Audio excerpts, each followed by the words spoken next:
I think this is one of those prolific dishes which has inspired so many dishes around the world.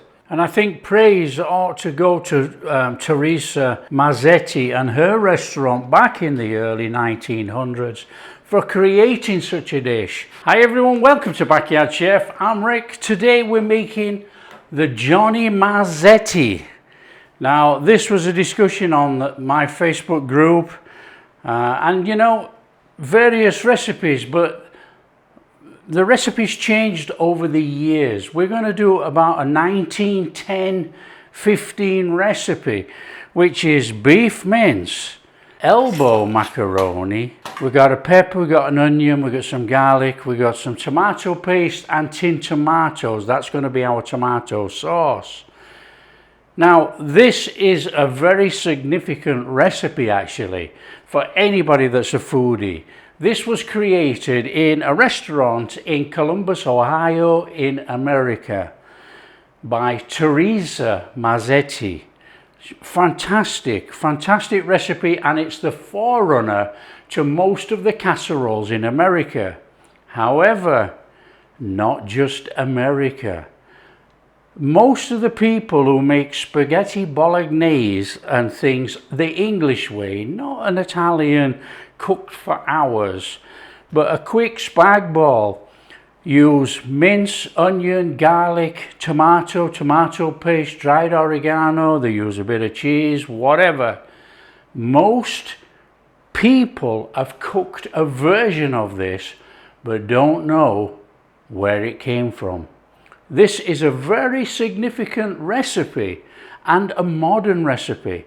Now the recipe changed from the 1910s onwards, and it's been adapted to incorporate a dash of Worcester sauce, chopped mushrooms, a little bit of dried oregano, and if you're a foodie out there, you realize that the spag ball that they make in the UK and everything else, a quick spag ball, has got dried oregano, mushrooms, mince, onion, garlic, tomato paste, salt and pepper. Come on, and we serve it, we serve it with pasta. So it could be anything, spaghetti or pasta. So this is a very significant recipe from the early days, created in Columbus, Ohio by Teresa Marzetti.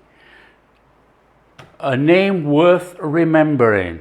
Okay, we are going to make the Johnny Marzetti. Let's get on and do it, come on. So for us then, first job, I've got a pan going on behind me. This is a pan of boiling water. In there with a little bit of salt. You always put salt in water for pasta. Elbow macaroni in there. Now we're only going to do a recipe for a small 8x8, 20x20 tin, but not to worry, this can be scaled up so easily and it's common sense. Okay, let's get that on behind us. Right, on here, a little bit of garlic. Now, I'm not going to say garlic's optional. I'm not bothered if you put it in or not. Garlic.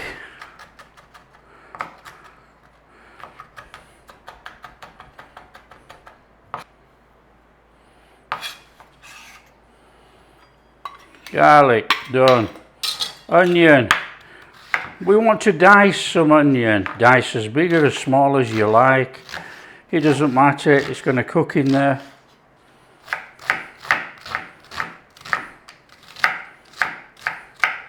Diced onion in there for now. Right, we've got a pepper going on, but we don't have a tub. That one will do. We're going to dice up some green pepper.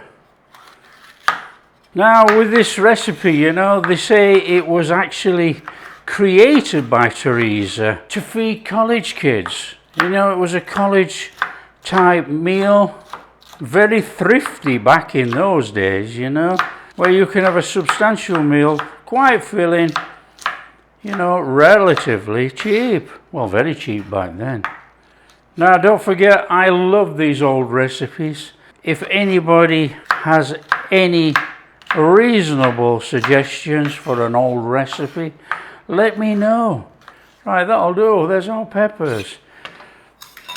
Cheese for this today, I'm going to use cheddar and I'm using mozzarella.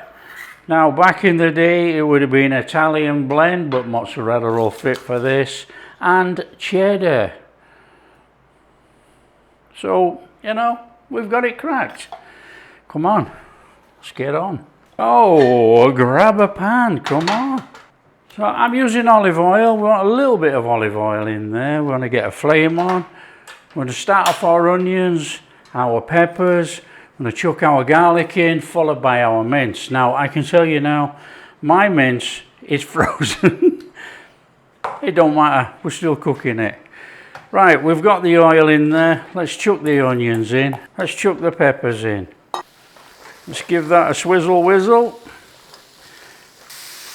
It's only a couple of minutes on this, just loosen it up, get rid of the rawness of the onion, clear the space, chuck the garlic in. Only about 30 seconds or so on the garlic, chuck your mince in. Come on. Now I'm going to mix and match here, you know. I'm not putting mushrooms in, obviously that was from the 30s onwards. However, I'm going to put a little splash of Worcester in and a little bit of dried oregano. So don't forget that would not have been in from the 1910 recipe.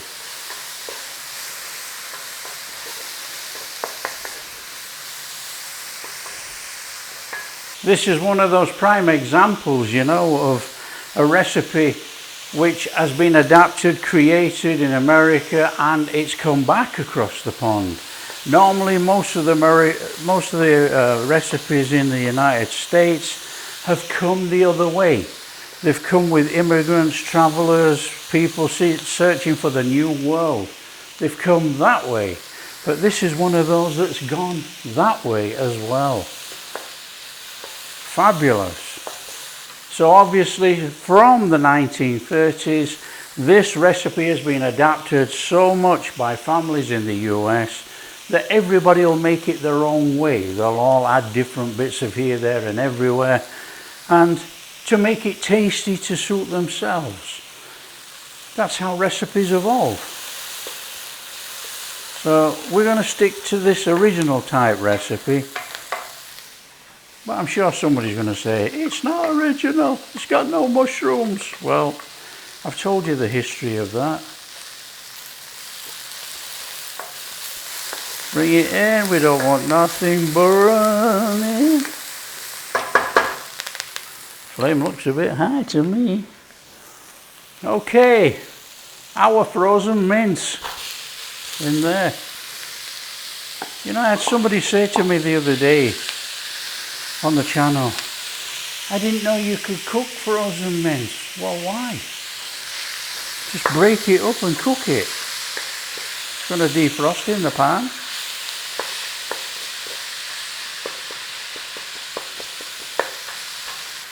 Now ideally it would be better to use mince that isn't frozen. This is real cooking, and if you come home and you want this, you take the mince out of the freezer, you're still cooking it. Come on.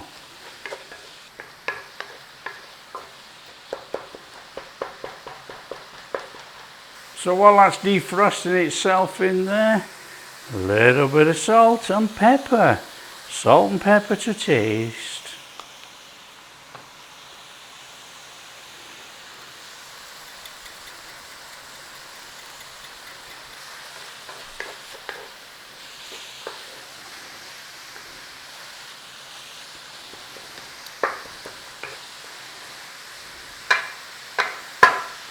Okay, 1930s upwards, a splash of Worcester, a pinch of dried oregano.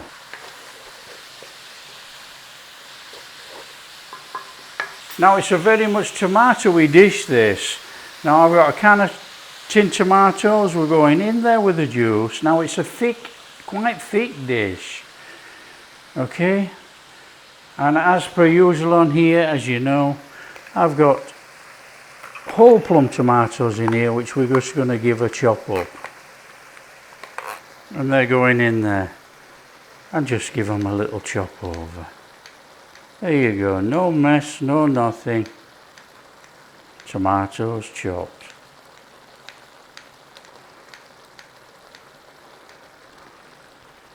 And we want to be going, because we're creating a tomato paste, 2 tablespoons of tomato paste or puree. Bring it in. Should have a nice tomatoey sauce going on there. And we will be adding just about a teaspoon of sugar to work with the acidity of these tomatoes to make it a little bit more pleasant to eat. Oh, I always get covered in the stuff, look. And we will be cooking this uncovered for about 10 minutes. This is quite a thick mix originally. So in there with nearly singing, about a teaspoon of sugar. Stir it in.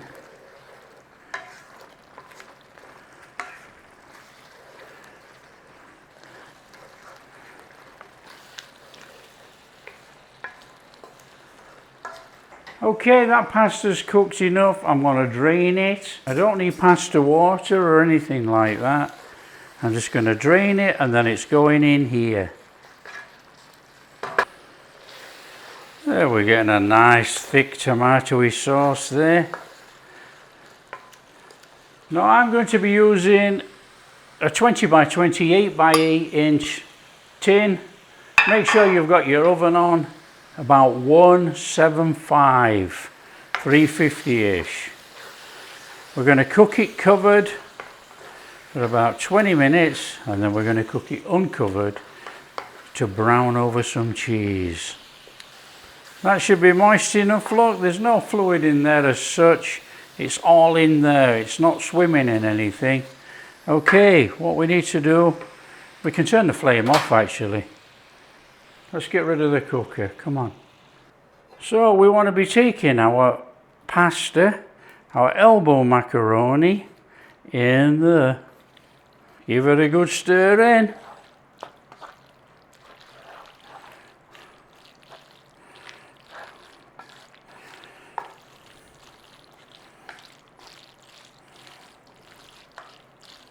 Take our dish that we're going to use, and it's quite simple really.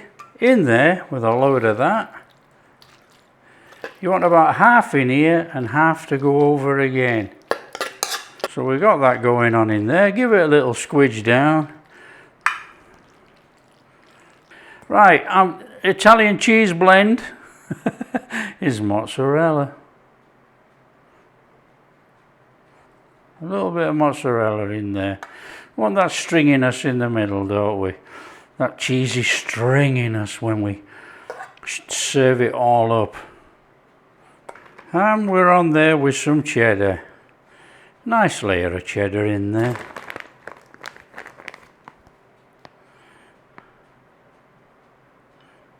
And then we're back on there with that. Come on. Pile it on.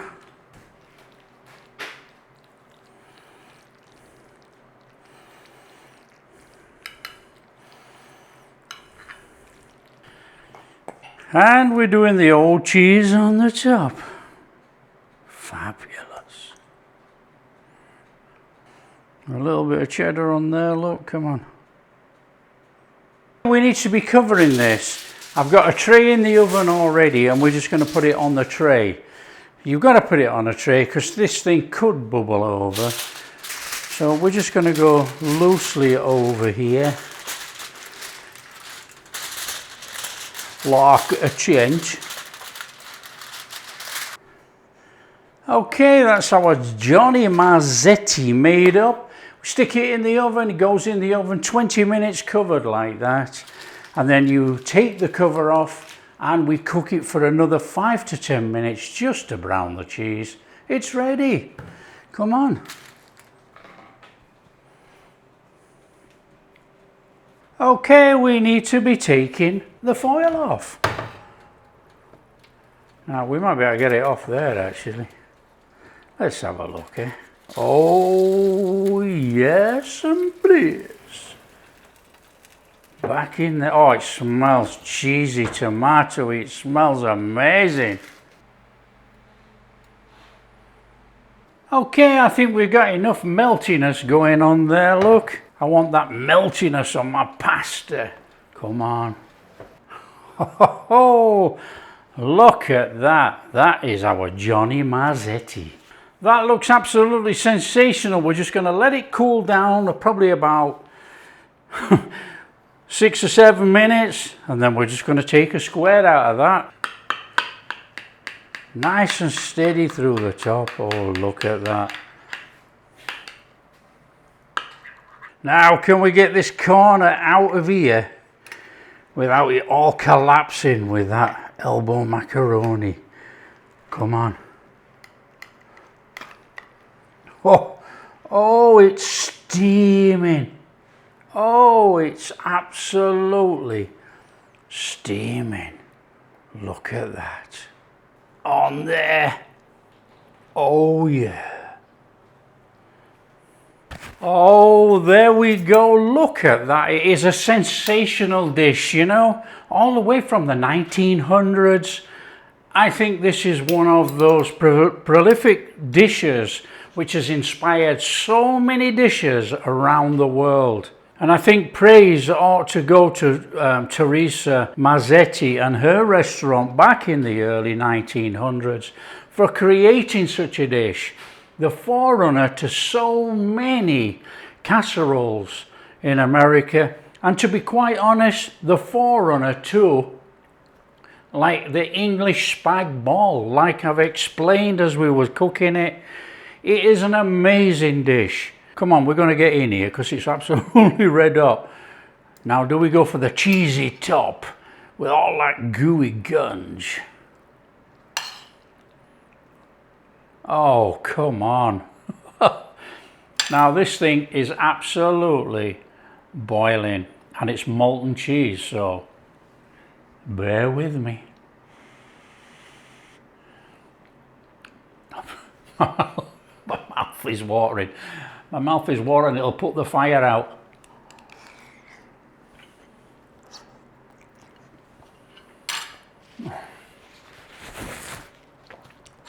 Oh, it's just sensational.